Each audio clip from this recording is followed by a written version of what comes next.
Hey friends, welcome back to my channel. कैसे हैं आप सब। आज की वीडियो में आपके बहुत से डाउट्स जो बहुत से लोगों को रहता है, एक बहुत बड़ी प्रॉब्लम का सॉल्यूशन लेके आई हूँ। वो चीज़ क्या है देख लेते हैं। क्या आपको भी लगता है कि आपके जो थ्रेडिंग है या अपर लिप्स हैं, वो जब आप थ्रेड करवाते हैं तो आपको बहुत ज़्यादा पेन होता है, या आपको लगता है कि क्या फेस पे थ्रेडिंग बेस्ट है, वैक्सिंग बेस्ट है, या फिर कोई और तरीका, जैसे कि आजकल आप देख रहे होंगे कि लोग अपने फेस को शेव करते हैं। तो क्या वो शेव आप अपने फेस को कर सकते हैं। रेज़र की हेल्प से अपने हेयर के जो फेशियल हेयर हैं उनको रिमूव कर सकते हैं। तो जितने भी डाउट्स आपके होंगे ना, वो सारे आज क्लियर होने वाले हैं आज की वीडियो में। तो पूरी वीडियो को ध्यान से देखना, और आई होप कि ये वीडियो देखने के बाद आपका कोई डाउट नहीं रहेगा, और ना ही कभी फेशियल हेयर को लेके आपको कोई और वीडियो देखनी पड़ेगी। अगर आप इस वीडियो को ध्यान से देखेंगे तो आपके सारे डाउट्स डेफिनेटली क्लियर हो जाएंगे। ठीक है, तो सबसे पहले बात कर लेते हैं कि फेशियल हेयर को रिमूव करना ज़रूरी है या नहीं।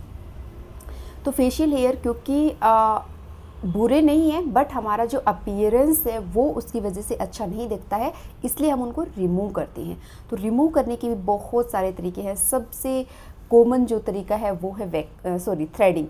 ठीक है, कि हम सालों साल से थ्रेडिंग करवाते आ रहे हैं और हमेशा थ्रेडिंग ही करते हैं, चाहे वो अपर लिप्स हो चाहे वो थ्रेडिंग हो। तो मैं आपको बताना चाहती हूँ कि बेस्ट है ये तरीका। थ्रेडिंग आप करवा सकते हैं, बट आजकल क्या हो रहा है, टाइम की कमी हो रही है।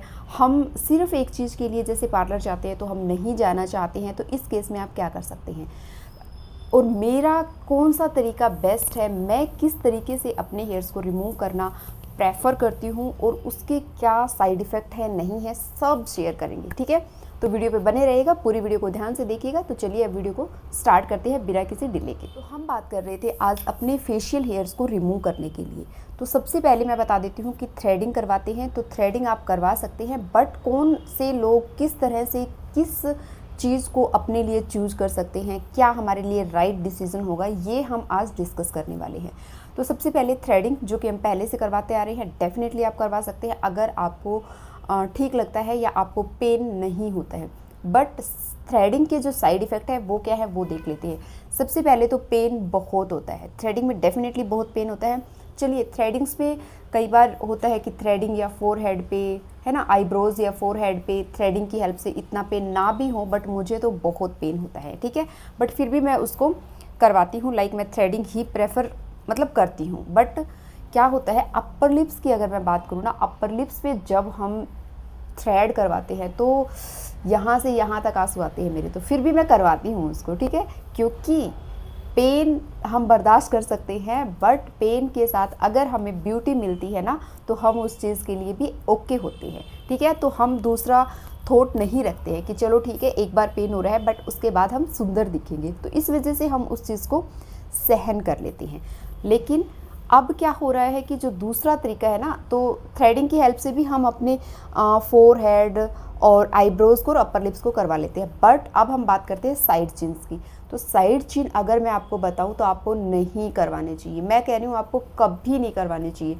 अपने थ्रेडिंग और अपर लिप्स के अलावा आपको फेस के हेयर्स को रिमूव नहीं करना चाहिए। हाँ ठीक है कि आपको बहुत ज़्यादा फोरहेड है तो वो भी आप रिमूव कर सकते हो, क्योंकि यहाँ की स्किन भी ना थोड़ी सी क्या बोलते हैं, हार्ड होती है। बट ये वाली स्किन जो होती है ना, इस पे अगर आप थ्रेडिंग करवाते हो तो भाई उससे अच्छा तो मुझे लगता है कि मर जाना बेटर होता है। कि थ्रेडिंग से इतना पेन होता है यहाँ पे कि आप सोच भी नहीं सकते। तो मुझे नहीं लगता कि वो किसी भी तरह से सेफ़ है।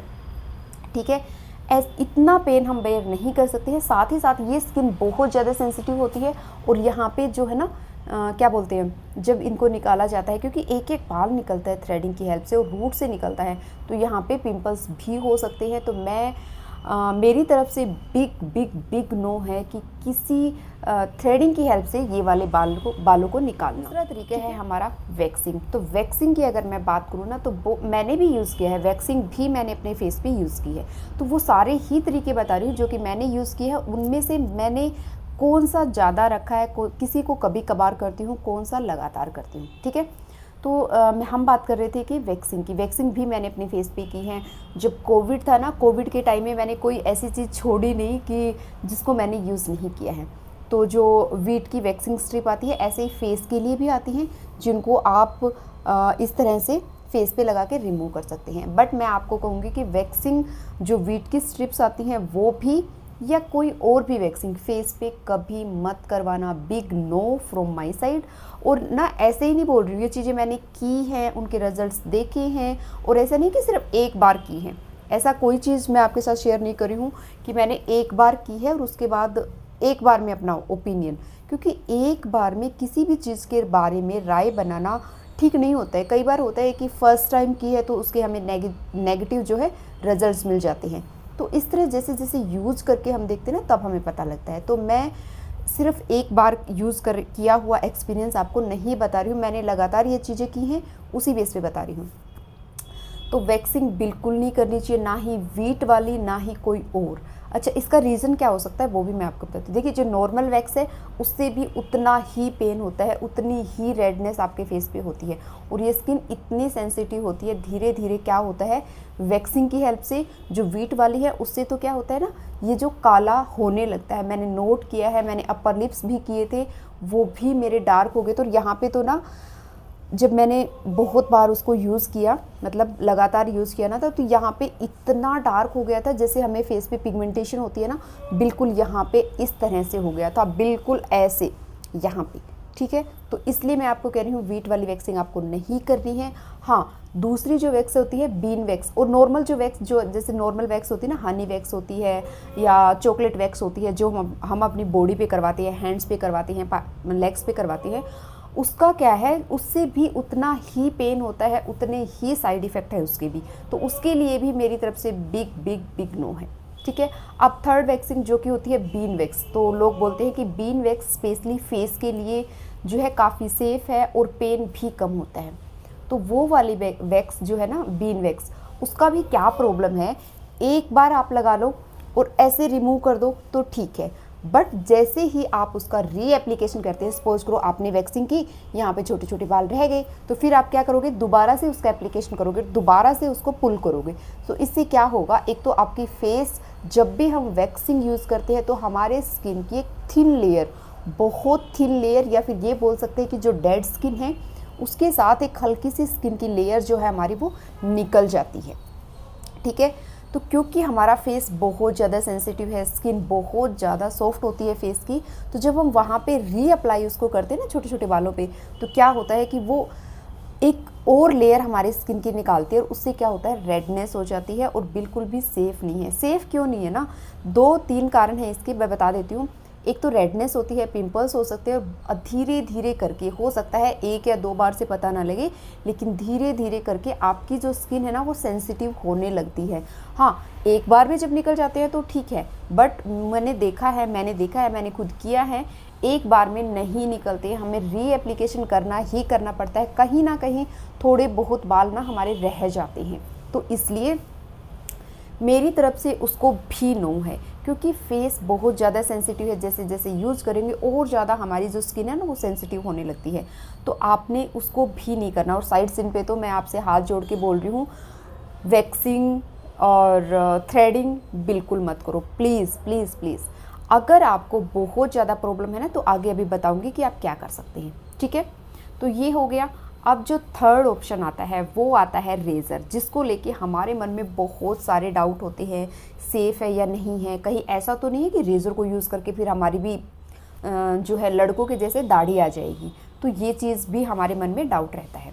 तो आपको बताती हूँ, मैंने रेज़र भी यूज़ किया, और मैंने फ़र्स्ट टाइम यूज़ किया था कोविड के टाइम में। ठीक है, तो कोविड के टाइम में मैंने यूज़ करना स्टार्ट किया था रेज़र, बट ऐसा नहीं है कि मैं लगातार यूज़ कर रही हूँ। ठीक है, तो मैंने रेज़र यूज़ किया, अभी भी मैंने रेज़र यूज़ किया। तो मैं आपको बताना चाहती हूँ, एक तो क्या होता है ना, रेज़र से क्या होता है, बाल कट होते हैं, जब थ्रेड करते हैं तो रूट से निकलते हैं। रेज़र से क्या होता है, बाल, जैसे हमारे बाल है, जैसे हम कटिंग करवाते हैं तो बाल थोड़े थोड़े चुभने लगते हैं। वो क्यों होते हैं, क्योंकि वो शार्प जो कटिंग होती है ना, तो उसकी वजह से चुभते हैं। वो हमारे रूट से नहीं निकलते हैं, वो सिर्फ हमारे कट होते हैं। तो कट हुए हुए बाल फिर जैसे ही निकलेंगे तो थोड़ा सा जो ऊपर का ग्रो होती है ना हेयर की, तो वो कैसी होती है वो थोड़ी सी हार्ड इसीलिए लगती है क्योंकि वो कट किया हुआ बाल है, रूट से नहीं निकला हुआ है। सिर्फ़ और सिर्फ यही रीज़न है कि आपको लगता है कि रेज़र की हेल्प से आपके अपर लिप्स या आपकी थ्रेडिंग या फोरहेड जो भी लगा लो बहुत ज़्यादा होती है। ऐसा नहीं है। तो ऐसा नहीं है, देखो आप एक बार यूज़ करके देखो, ठीक है, मेरी बात पे विश्वास मत करो, आप एक बार इसको यूज़ करके देखो। तो यूज़ करने से क्या होगा, हमने अपर लिप्स पे यूज़ किया, ठीक है, थ्रेडिंग को छोड़ दो, एक बार अपर लिप्स पे यूज़ करके देखो। अपर लिप्स पे यूज़ किया, जैसे ही आप 4 to 5 टाइम इसको यूज़ करो, ऐसा तो नहीं है क्योंकि यहाँ के तो एनी हाउ हमें थ्रेडिंग करवानी ही करवानी है। हम फिर से स्विच कर सकते हैं थ्रेडिंग पे, ऐसा नहीं कि कुछ इफ़ेक्ट होगा, कुछ नेगेटिव रिजल्ट्स होंगे। इसलिए मैं कहती हूँ अगर आप यूज़ करना चाहते हैं तो मेरी तरफ से बिग थम्स अप है, डेफिनेटली आप इसको यूज़ कर सकते हैं, कोई साइड इफ़ेक्ट नहीं है। हाँ, बट ये है कि थ्रेडिंग से जब हम बाल अपने हेयर्स को रिमूव करते हैं वो एक लंबे टाइम तक नहीं आते हैं क्योंकि रूट से बाल को फिर से ग्रो होने में टाइम लगता है। बट हाँ, जब हम रेज़र यूज़ करते हैं फेस पे तो वो थोड़ा सा जल्दी ग्रो हो जाता है। तो ये एक नेगेटिव मतलब पॉइंट आप इसका बोल सकते हैं। बाकी इसके अलावा मुझे कुछ भी ऐसा नहीं लगा है कि नहीं करना चाहिए यूज़, या बहुत ज़्यादा हार्ड बाल आ जाती है, बहुत ज़्यादा ग्रोथ जो है वो ज़्यादा हो जाती है, ऐसा भी नहीं है, बिल्कुल भी ज़्यादा नहीं होती है, बिल्कुल नॉर्मल रहता है। ये सिर्फ क्या बोलते हैं, मन के वहम हैं हमारे, ठीक है। तो आप यूज़ करके देखो, अगर आपको लगता है ऐसा कि मेरी ग्रोथ ज़्यादा हो गई है या फिर मुझे ज़्यादा बाल हो रहे तो आप स्विच कर सकते हो थ्रेडिंग पे अगेन, क्योंकि ये जो प्रोसेस है मुझे क्यों पसंद है, एक तो पेनलेस है, एनी टाइम हम कर सकते हैं। सपोज करो जब हमें और मैं भी ऐसे ही यूज़ करती हूँ, अगर मुझे पार्लर जाना होता है, सपोज करो थ्रेडिंग बहुत ज़्यादा हो गई है, ऐसा नहीं कि मैं पार्लर नहीं जाती, थ्रेडिंग के लिए जाती हूँ, बट मैं क्या करती हूँ, रेज़र यूज़ करती हूँ जब कभी लगता है कि अच्छे से शेप नहीं होती है थ्रेडिंग की, उसके लिए। तो जब मैं थ्रेडिंग पार्लर जाती हूँ तो थ्रेडिंग भी करवा लेती हूँ। बट रेगुलर अगर हम किसी चीज़ को, जैसे सडनली हमें कहीं जाना है ना, कि एकदम से हमें कहीं जाना है और हमारे सिर्फ अपर लिप्स बहुत ज़्यादा है, तो हम क्या कर सकते हैं, फटाफट से रेज़र यूज़ कर सकते हैं। रेज़र को किस तरह से यूज़ कर सकते हैं, कैसे यूज़ करना है, ये भी मैं आपको साइड में दिखाऊंगी।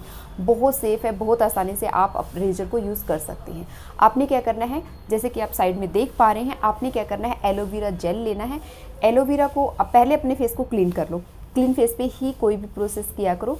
क्लीन फेस करने के बाद आपने लेना है एलोवेरा। एलोवेरा को अपने पूरे फेस पे अप्लाई कर लो और धीरे धीरे, जैसे कि आप साइड में देख पा रहे हो, बिल्कुल ऐसे थोड़े थोड़े पोर्शन को लेते हुए आप बहुत आसानी से अपने हेयर्स को रिमूव कर सकते हो। स्टार्टिंग कीजिएगा अपर लिप से, उसके बाद फोरहेड से, और थ्रेडिंग को आप बहुत ध्यान से करना है। मैं कैसे करती हूँ बताती हूँ। मैं क्या करती हूँ, बिल्कुल जो हमारी शेप होती है ना, ये वाले बाल मैं प्लकर से निकाल लेती हूँ और उसके बाद जो भी बाल होते हैं ना उनको हल्का हल्का रिमूव करती हूँ। मैं बिल्कुल फाइन जो पार्लर वाले देते हैं ना वैसी थ्रेडिंग मुझे इतनी ज़्यादा पसंद भी नहीं है। मैं थोड़ा सा मोटी मोटी ही रखती हूँ और मुझे ऐसी ही पसंद है। तो आप ये कर सकते हैं कि जो प्लकर होता है उसकी हेल्प से एक दो बाल यहाँ के निकाल लो और उसके बाद बाकी जो है बहुत ध्यान से, बहुत शांति से, बहुत पीसफुल होके आपने ये काम करना है, क्योंकि बिल्कुल भी घाई घाई में आप ये चीज़ नहीं कर सकते हैं, कहीं ना कहीं आप रोंग कर सकते हैं। और पकड़ने का बिल्कुल आसान तरीका है, ये वाला रेज़र मैंने यूज़ किया था, ठीक है। पकड़ने का तरीका और ये बहुत अच्छे हैं, आप चाहें तो डेफिनेटली आप इसको ले सकते हैं। मैं साइड में आपको दिखा दूंगी, मैंने ये अमेज़ोन से लिया था, ठीक है। तो आप कुछ इस तरह के आते हैं, तीन थे इसमें, एक मेरा यूज़ हो चुका है तो मैंने उसको कुछ टाइम यूज़ करके फेंक दिया था। जब आपको लगे कि यूज़ होने के बाद ख़राब हो चुका है तो उसके बाद आपने उसको फेंक देना है। बहुत ज़्यादा ख़राब होने के बाद उसको यूज़ नहीं करना है और क्लीन करके रखें, सबसे इम्पोर्टेंट है, नहीं तो फेस पे इन्फेक्शन हो सकता है। तो क्लीन करके आपने इसको रखना है। इस तरह के रेज़र ये होते हैं, ठीक है। ऐसे बिल्कुल शार्प नहीं होते हैं। क्यों हमें इतने थिन जो बाल हैं वो नहीं आएंगे इसकी हेल्प से, क्योंकि इसके एजेस को आप देखिए इस तरह से जिगजैग होता है, चाकू के जैसे बिल्कुल शार्प ये नहीं होता, इस तरह से होता है। जो बॉयज़ के जैसे हेयर्स की प्रॉब्लम नहीं होगी, हमारी हेयर्स ज़्यादा नहीं होगी, ठीक है। तो ये इस तरह का होता है। इसको पकड़ने का बिल्कुल आसान तरीका है, ऐसे आपने इसको पकड़ना है। अगर सपोज करो ऐसे पकड़ा है तो अगर आप इसको ऐसे सीधा लगाओगे तो नहीं, इसको थोड़ा सा स्लेंटिंग करके इस तरह से, ठीक है, और बिल्कुल हल्के हाथ से पकड़ते हुए अपने हेयर्स को आपने रिमूव करना है, ठीक है। जो कि आप साइड में देख रहे हो, बहुत आसान है, बहुत आसानी से क्लीन हो गया था। तो मेरी तरफ से इसको ओके है, डेफिनेटली आप इसको एक बार ट्राई कर सकते हैं। अगर आपको नहीं लगता है, सूट नहीं करता है इन केस, तो आप उस पर स्विच कर सकते हैं। इसके बाद मैं आपको बात बता रही थी साइड चिन्स पे क्या यूज़ करना चाहिए। साइड चिन की अगर मैं बात करूँ तो आपको ना ही वैक्सिंग ना ही रेज़र कुछ भी यूज़ नहीं करना चाहिए। सिर्फ़ और सिर्फ जो मैंने आपके साथ मेथड यूज़ किया है ना कि बेसन और आटे की हेल्प से अपने हेयर्स को रिमूव करो, सिर्फ उसी को करो। अगर आपको बहुत ज़्यादा हेयर्स हैं सिर्फ तभी आप वैक्स करो अपने साइड चिन को, नहीं तो अगर छोटे छोटे जैसे मुझे हैं इस तरह के हैं कुछ ऐसे हैं तो छोड़ दो यार, कुछ भी नहीं कहते हैं वो, कोई प्रॉब्लम नहीं होती है, इसलिए इतना मत सोचो, कुछ नहीं होगा। आप बहुत सुंदर दिख रहे हो, ठीक है। ऐसा नहीं है कि उसकी वजह से, हाँ अपर लिप्स पे थोड़े से बाल आ जाते हैं तो अच्छा नहीं दिखता है ना। तो इसलिए मैं आपको कहती हूँ साइड चिन को होम रेमेडीज़ की हेल्प से ही रिमूव करो, धीरे धीरे कम हो जाएंगी। अगर बहुत ज़्यादा प्रॉब्लम है तो डेफिनेटली आप वैक्सिंग की को ना यूज़ करके इसकी तरफ जा सकते हैं, ईज़िली कर सकते हैं, बिल्कुल सेफ़ है, कोई साइड इफ़ेक्ट नहीं है, ठीक है। कट भी मेरे अकॉर्डिंग नहीं लगता है, बट आपने प्रेशर बहुत कम रखना है, इस चीज़ का ध्यान रखना, ठीक है। तो बस यही थी वीडियो अच्छी लगी तो आपको पता है वीडियो को लाइक करना है, चैनल पर नए हैं तो प्लीज़ चैनल को सब्सक्राइब कर लो ताकि इसी तरह की और वीडियोस आपके साथ देखने को मिले। और सच कह रही हूँ, बिलीव करना, आप देखिए सबसे बड़ी बात है बिलीव करना चाहिए, ठीक है। अगर बिलीव नहीं होता तो उस चीज़ को स्किप कर दो। तो इसलिए कह रही हूँ बिलीव करना आपका काम है, और सच में मैं वही रेमेडीज़ वही चीज़ें शेयर करती हूँ जो मैं खुद करती हूँ और मुझे सेफ़ लगती हैं, ठीक है। अब हम मिलते हैं अगली वीडियो में, तब तक के लिए अपना ख्याल रखें, खूब सारा पानी पिए, जितना हो सके खुश रहने की कोशिश करें। Thank you for watching.